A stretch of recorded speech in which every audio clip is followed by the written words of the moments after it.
Hello guys, welcome to my channel. இது வந்து இலந்த மரம். ஆல்ரெடி நான் இலந்த மரம் பற்றி வீடியோ போட்டிருக்கேன். அதோட லிங்க் கீழே கொடுக்குறேன், போய் செக் பண்ணி பாருங்கள்.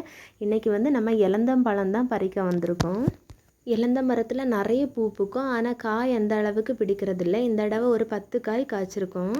ஸோ அதில் வந்து ஒரு பெரிய காய் வந்து பழுத்துடுச்சு, அதுதான் பறிக்க போகிறோம்.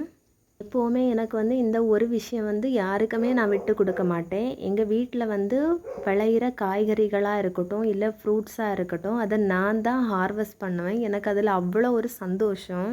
ஸோ இப்போ இந்த காயை சாப்பிட போகிறோம். அம்மா கட் பண்ணிகிட்டு இருக்காங்க, வெயிட் பண்ணிக்கிட்டு இருக்கேன். அச்சச்சோ, பறந்துடுச்சே. சரி, ஓகே, மீதி இருக்கிறத வந்து நம்ம ட்ரை பண்ணி பார்க்கலாம்.